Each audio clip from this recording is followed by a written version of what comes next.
Hey man, say man, what's good YouTube? It's your boy Quez the Plug, man. I'm back into the bank, man. So we got another thinking basketball video. We got detailed Michael Jordan analysis using new data to gauge his impact. Greatest Peaks episode 6. So y'all told me y'all want me to do a series of these, so I might react to like every player they got on this series. I know they got LeBron, Hakeem, probably Tim Duncan. I already did Bird.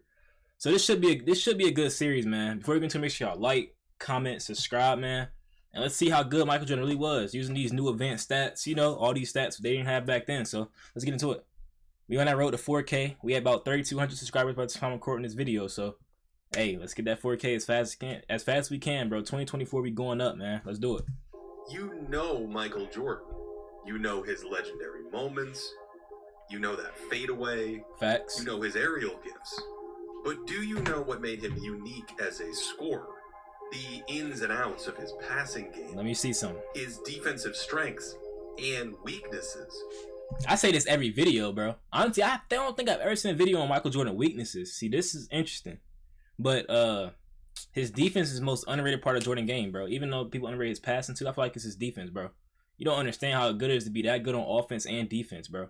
Like, there's no way you're one of the greatest offensive guards of all time and the greatest defensive guards of all time, bro. It's crazy. Jordan's mystique grew in the 90s, but did he actually reach his peak before he ever hoisted a championship trophy? I feel like he did. And were those the best seasons that we've ever seen on a basketball court? 88 Jordan? Ooh, y'all see LeBron flying like that, bro? Come on, bro. 6'9", flying like this? Where's Larry Bird in all this? The pass Bird. This series tackles one question. Who was the best at his best? We start at the NBA merger and go through the best multi-year stretches, examining the legends who provided the most on-court impact. These are the greatest peaks.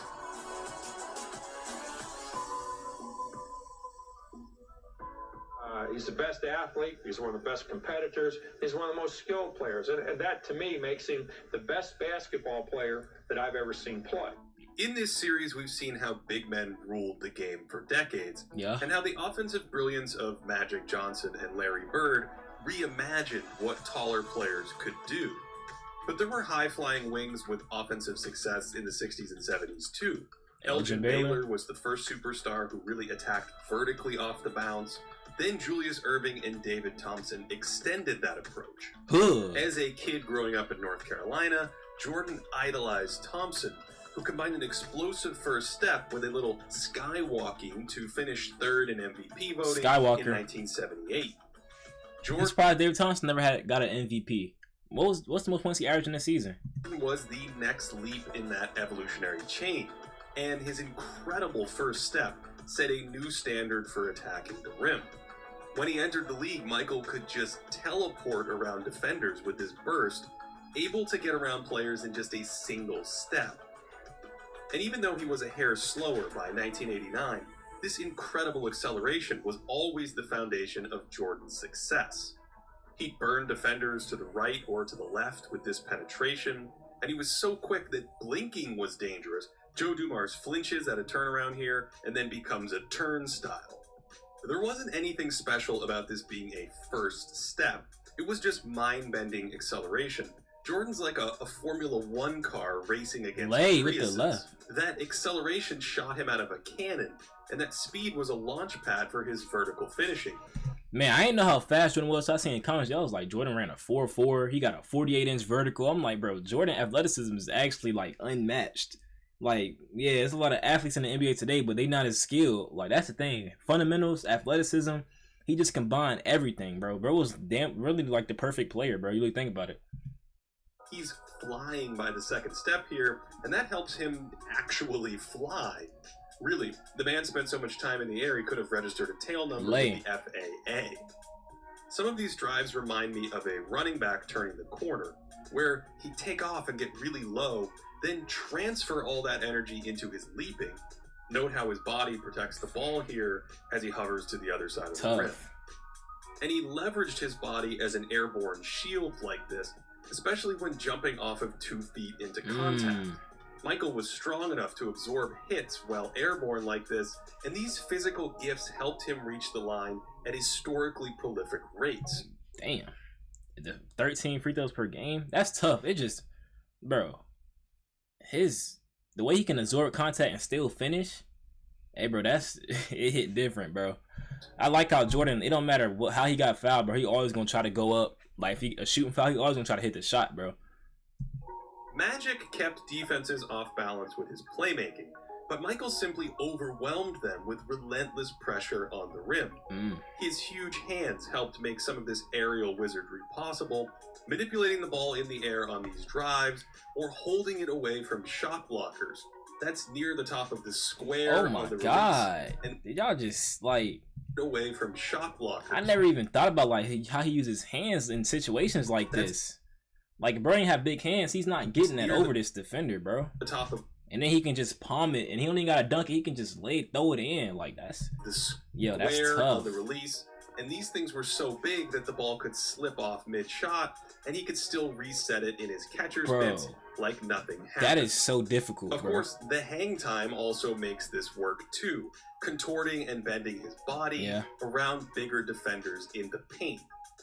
Jordan displayed the most fluid body control of perhaps any player ever, slithering around opponents as he floated into a clear shot attempt. And we haven't even mentioned his footwork, which was balletic at times, allowing him to keep his balance while pivoting around like a top, and then that hanging aerial control to still square his shoulders on the shot. Get the stutter step, though. Hanging aerial control to still square his shoulders on the shot. His legs were kicked out on the foul here, and it didn't matter. All that hovering and twisting helped Michael's mid-range game, too. His typical pull-ups were... It's the fact, you see how, bro is literally flying on mid-ranges. Like, look how he's doing double clutch mid-ranges. Look at this. Michael's mid-range game. Like, bro's in the air for like 2 seconds on his shot. His typical pull-ups were supercharged with that elevation, hitting a trampoline and then firing over defenders. And whether y'all don't understand, y'all know how much energy that is. Every shot you're jumping that high, every shot, bro. And then you come back on defense, giving it your all. Like, bro, I don't know how Jordan was not passed out after every game, bro.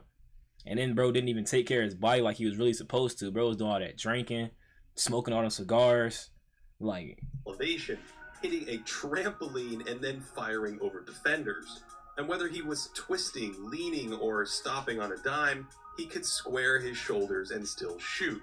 And this kinesthetic mastery made his famous dagger against Cleveland in 1989 possible, where he pumps and hangs, but right there squares himself comfortably and strokes it. Incredible. Hey, yo, pause. But nah, I never noticed that, like, how Jordan, like, even when he takes difficult shots, he always squares himself up. I never noticed that. A lot of players, they just shoot wild, and sometimes they make it. Most time they just hoping for a foul. But even when Jordan is trying to get those fouls, bro is always squaring himself up, making sure he's like he's shooting the same shot every time. No matter what, he's shooting that same release every time, bro. Like, squares himself comfortably and strokes it. Incredible. We shouldn't overlook his shooting from the mid-range either. He was an 85% free throw shooter during these years and was a knockdown shooter inside 20 feet when given space. But he also created space vertically with that leaping ability, changing directions and springing clear for a good look. Michael didn't make thousands of jumpers with a hand in his face. He made thousands by jumping so high, his releases were rarely ever bothered. Man. As you've probably noticed, his handle was good enough to support sharp cuts, and he really liked this low in and out dribble to set up defenders and probe for open space. He wasn't an incredible ball handler, but he was good enough to knife around the court. Yeah, that's what I say. Like, Jordan handles, like, he not no Kyrie or Steph Curry with the handles, but bro, he dribbles like enough to get to his spot. That's all he need, bro, to be able to get to his spot, and you're not gonna stop him from getting to his spot ever. Look at him. Boom. You cut him off this way. Okay, I'm gonna go back this way. Ball handler. Boom. Split the screen. He was good enough. And now I got a foul. The court. And since he could also score at the basket with either hand, Jordan's robust repertoire made him the greatest scorer in NBA history. If we look at My bad to make sure my green screen was... Could also score at the basket with either hand. Jordan's robust repertoire made him the greatest scorer in NBA history. If we look at 3-year playoff stretches and adjust for inflation to 2020 scoring rates, Jordan scored an astounding 34 points every 75 possessions, on true shooting 7% better than average from 1989 to 1991. He holds the top 9 stretches in postseason scoring rate. That just shows you how great that man was, bro. Like, when it comes to scoring in basketball, bro, how I usually say, I feel like KD's the most gifted scorer. But Jordan, yeah, he the best scorer ever, bro. I'm not gonna lie. He done had too many. I wish KD was more aggressive. If he had Jordan aggressiveness, bro, he would easily be the best scorer ever. But he too nonchalant with it, bro. Jordan was aggressive. He did whatever he wanted to do on the court, bro. I wish KD had that mentality. Even LeBron too, bro. He holds the top 9 stretches in postseason scoring rate, peaking in the late 80s and early 90s when his explosiveness was still intact and his mid-range accuracy was dialed in. He could always fall back on his most iconic move, the fadeaway. See what I did there? Sometimes MJ would get right into this off the catch, and that hang time and separation created really clean releases. He preferred going to his right hand on this move until about 1990 or 1991, when that vintage fade to the other side started popping up more regularly. That shimmy. I recommend J. Kyle Mann's History of the Fadeaway for more on this shot. Since the triangle offense organically generated post-ups, Phil Jackson's arrival in 1991 facilitated more fadeaways for Jordan. Here's a great counter cut. So they got a ring when Phil Jackson first year arriving there? It's tough. Facilitated more fadeaways for Jordan. Here's a great counter cut, audibling off this route with the defender overplaying him and flashing right back to the low block for the catch and turn. Michael's agility helped him off ball too, using screens and setting up opponents for sharp changes in direction that freed him up. Tough. So much of Chicago's offense before Phil Jackson was bringing Jordan off picks from the base. See, this one thing I didn't know. I didn't know Jordan off-ball movement was this good, bro. This is something I wouldn't know if I haven't watched this video. I didn't know he had good off-ball movement. See, I love to see this, bro. Always working to get open, bro. Chicago's offense before Phil Jackson, even without the ball, bringing Jordan off picks from the baseline. And since he was comfortable flowing into attacks like this since his college days, the activity and principles of the triangle helped harness his off-ball movement. The triangle offense prioritizes balancing the floor and ball movement, principles that played right into Jordan's strengths as a catch-and-go scorer. While Michael could read screens and then flash to open areas well, he could also punish ball denial with that quick change of direction. And with increased space, he was so hard to contain. Bang out. These back cuts were organic, feeling an overplay, then darting. That's too easy. And his movement meant defenses always had to worry about him. He cuts right out of traps like this instead of idling. And even when a teammate misses him, those cuts could lead to rebounds. All his activity and his athleticism made him an excellent offensive rebounder, which is often overlooked because he was usually doing the shooting, but this added additional off-ball value to his game. On the other hand, his weakness as an off-ball player was his three-point shooting, okay, makes where he sense. peaked at 34% on low volume. That's his peak, 34%? I mean, it's the 90s, 80s, 90s. They didn't stretch three balls, so I'm not going to hold Jordan too accountable for that, but still, 34%. It didn't seem to matter if these were pull-ups or catch-and-shoot chances, but I do think Jordan's release at the apex of his huge jump limited his range to a degree. When the NBA shortened the line to 22 feet in 1995, Mike made 38% on over 750 attempts before struggling again when the line returned to 24 feet. Otherwise, Jordan was such a dynamic scorer that he flummoxed almost any defense of the time. The bad boys. Okay, so what he said? He said when the line was shorter, he shot 38%, but when the line got moved back, he struggled again. So, yeah, bro, it was just a mid-range shooter. I ain't gonna lie. I mean, that's good though. It's not bad. Like, I mean, he was efficient at mid-range. He was like, it worked. So 24 feet. Otherwise, Jordan was such a dynamic scorer that he flummoxed almost any defense of the time. The bad boy's Pistons dented him slightly, but that's about it. And yet, despite his otherworldly scoring gifts, he wouldn't have 6 championships without a huge part of his game that is often overlooked. The passing. Rumors. Michael Jordan is retired. Faked his own retirement. I don't know. I know he loves basketball. He's probably playing in his backyard with his kids, but I don't think he faked his retirement. When Michael was younger, he was often criticized for shooting into double teams frequently. And while his athleticism was breathtaking, his shot selection was questionable at times. Some of these were really difficult attempts. He was so skilled that it's hard to say he took poor shots per se, but MJ was frequently doubled or tripled and bypassed wide open teammates for some of these attempts. Given his high volume shooting, there are few players in NBA history who shot into extra coverage while a teammate was open more than Michael Jordan. Damn. Now, without strong three-point shooting teammates back then, missing these spot-up shooters probably didn't hurt that much. Yeah, because at least back then it's like you niggas, you kicking out to a nigga shooting a deep a long two, like. And more importantly, these missed passes were easily outweighed by all of the open shots Michael did set up. His constant penetration collapsed defenses into the lane, and when he did opt to pass, Chicago ended up with wide open looks. That last play was a jump pass, and Jordan often went airborne for a shot before checking down to an open shooter like this. Bailout Hall of Fame. That Luigi hang time helped him to react to defensive decisions before finally passing the mic to a bandmate. These jump passes set up more than just outside shots. Jordan preferred to hit teammates in the lane, and his go-to playmaking move was drawing a defender away from the rim as he hovered, then throwing one right to that vacated spot.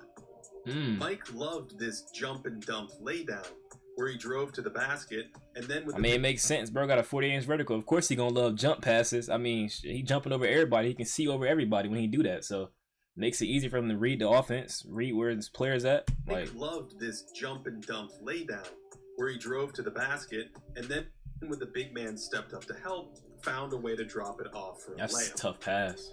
These were some of his best passes, and he really dialed them in during the 1991 playoffs when he anticipated these little openings more and used his parasailing ability to exploit them more consistently.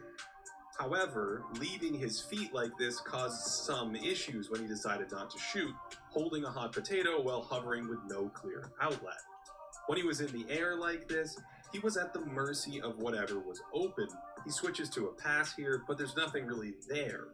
And another problem with passing like this is avoiding all the contesting arms and hands, so many of these balls were deflected. And as a result, his reactionary jump passes led to a number of his turnovers. Jordan rarely anticipated openings as a passer. This is a simple lead pass to the streaking Horace Grant, but he had to throw it early and he sees it late, and then he thinks better of it. I mean, either way, even when he missed a pass, like he still...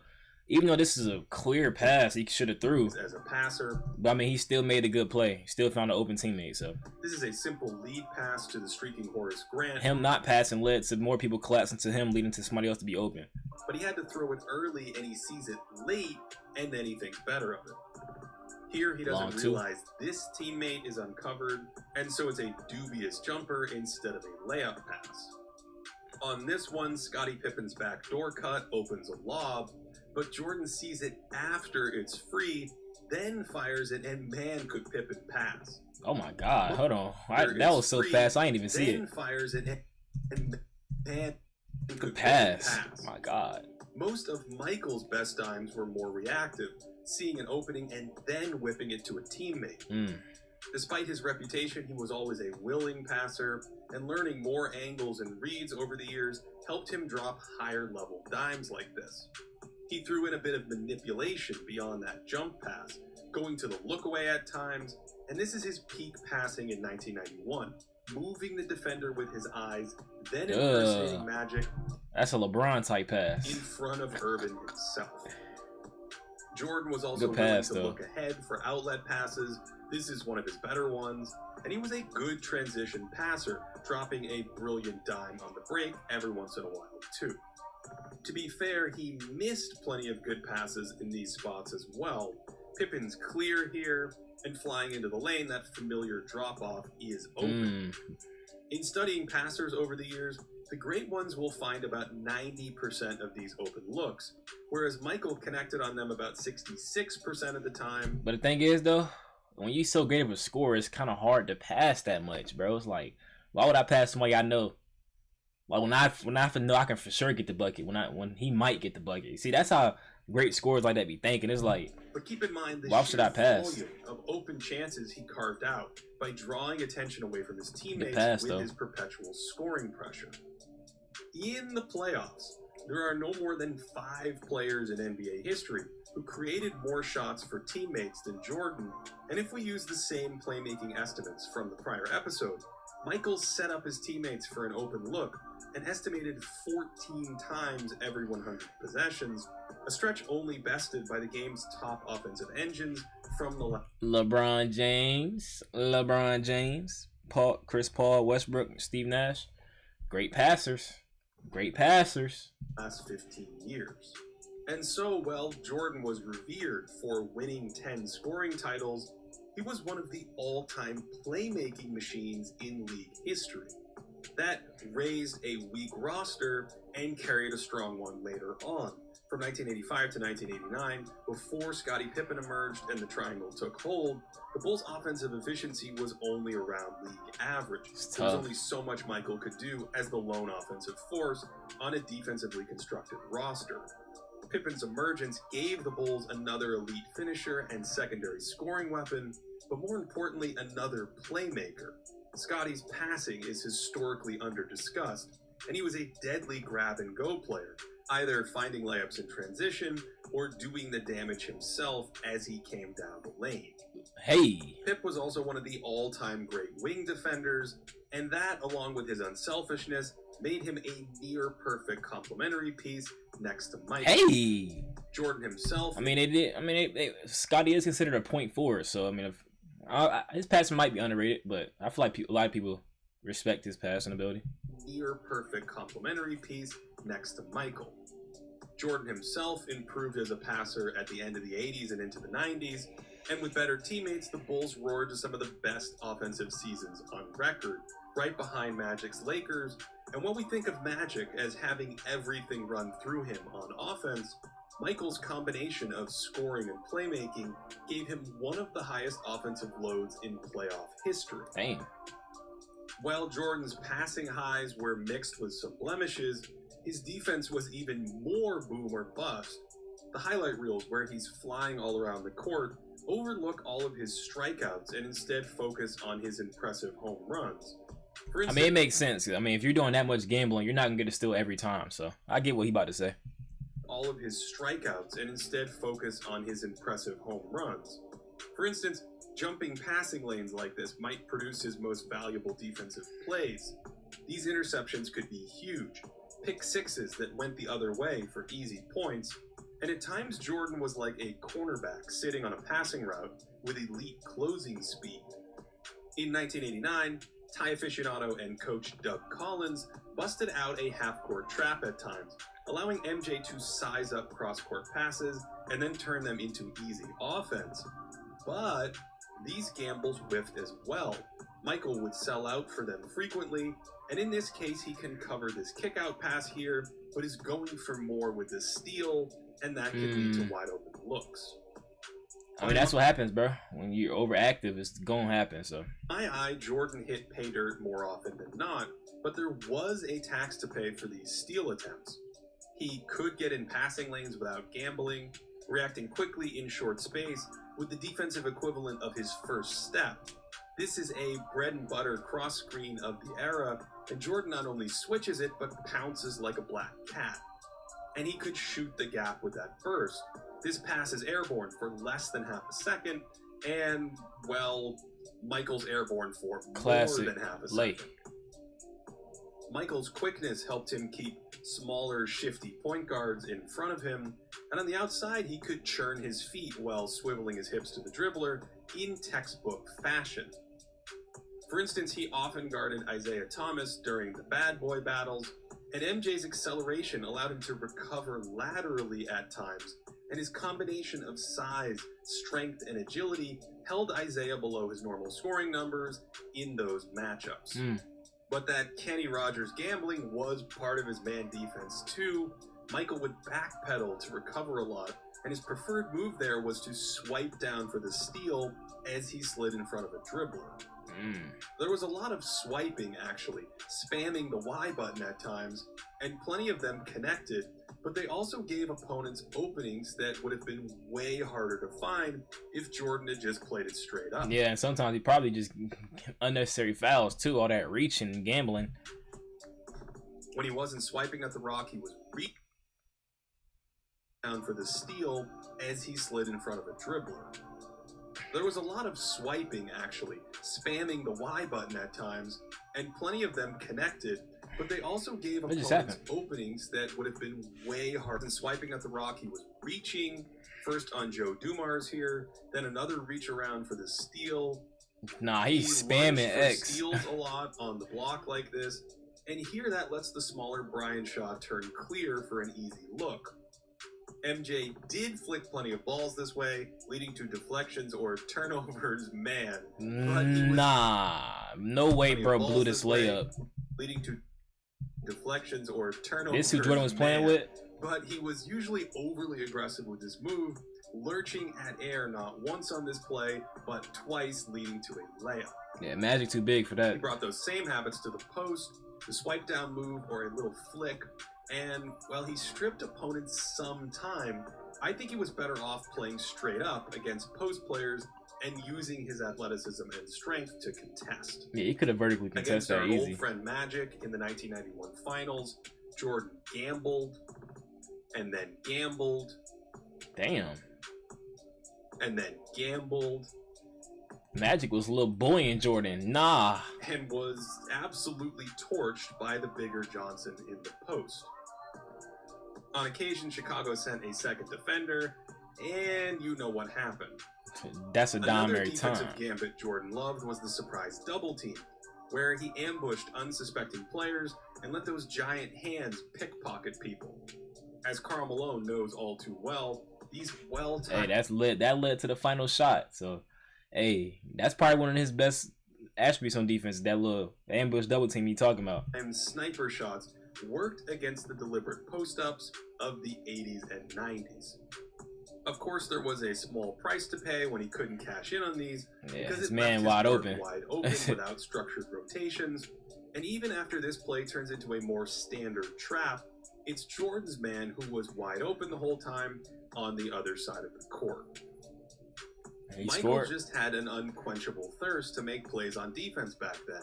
He's guarding a shooter here, but drifts into the paint looking for action, and that was Randy Whitman's fourth straight jumper.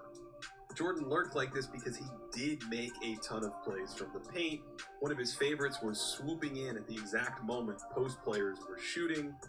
And MJ was one of the best shot blocking guards of all time. Facts. Able to leverage that. I didn't see hello stats about him having like so many like high block seasons that guards never had before. Athleticism to hang and reach shots, and this gave him a level of rim protection that most guards couldn't match.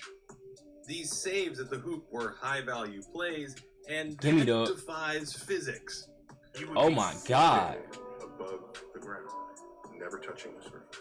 Even with a little less verticality, by 1990 or 91, he could still fly in and save the day. This play from 1989 demonstrates the big payoff of Jordan lurking near the lane. He's able to stop a dunk, and this quick reaction and elevation would be elite even for a big man. Those aerial super... Getting up there with bigs, the fact that he jumping with bigs, bro, that confidence, bro, that determination to get that... Bro, that's crazy, bro. Him to protect the rim from behind. 6'6". He served as a backstop here by flying in from the free throw line on this incredible rotation. I don't know about you, but I find Jordan's high-risk defensive style to be difficult to evaluate. If we look at our historical impact metrics, he's right at the top of the heap with a nice lead in my box plus minus model. That's tough. But it's difficult for stats like these to handle defense well. And what we really care about is overall impact. So the team here at Thinking Basketball combed through nearly 200 old Jordan games to calculate his plus minus and give us a better picture of his impact. In the playoffs from 1989 to 1991, Jordan's Bulls were outscored by 12 points every 48 minutes when he sat on the bench. Damn. But they outscored opponents by 8 points when he played.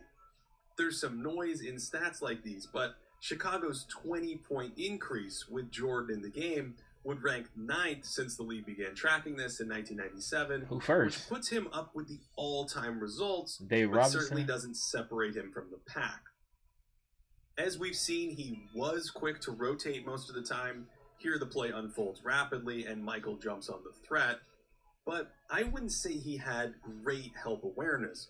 He's late recognizing this despite a teammate pointing it out, and he could become momentarily preoccupied with action in front of him, forgetting to rotate for a second.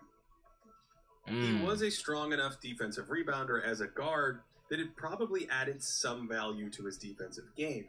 And given all of his defensive strengths and weaknesses, I view him overall as a strong all-league defender, but not quite an all-time defensive wing. Okay. There are still larger... That's actually doing deep analysis. That's what he got from this. That Jordan was an all-time great defender. What he said? But not quite an all-time defensive wing. All-league defender. All-league defender, but not an all-time great defender. That's tough. See, from the highlight stuff I watch, I say he's probably like a top 5 defensive guard ever. But hey, his advanced stats, his statistics support that. He's not an all-time great defender. But it's not tough. Quite an all-time defensive. I want to hear what y'all got to say about that in the comments for sure. There are still larger questions to think about here. How would he fit next to a post player who wanted the ball more? Are there diminishing returns next to a ball-dominant star? And what's his legacy look like if Scottie Pippen never emerged? What's undeniable is that Jordan was the first perimeter player to dominate with mega scoring and playmaking, which puts him in the conversation for greatest offensive player ever. Facts. And given his defensive impact, it's easy to see why Michael Jordan is often considered the greatest basketball player of all time. This video, it still shows like he's the greatest player of all time, especially offensively. Even his defense, the fact that he's still an all-league defender while being a top 3 greatest scorer ever, offensive player ever. Hey, bro, it's tough. I ain't even gonna lie. This is a good video, man. Definitely got a deeper look into Jordan, even though I probably didn't speak as much because these type of videos, I'm literally just listening, studying, just soaking in all the knowledge, man. But yeah, make sure y'all like, comment what y'all want to see next, subscribe, man, and we out. Road to 4K. Love y'all, man.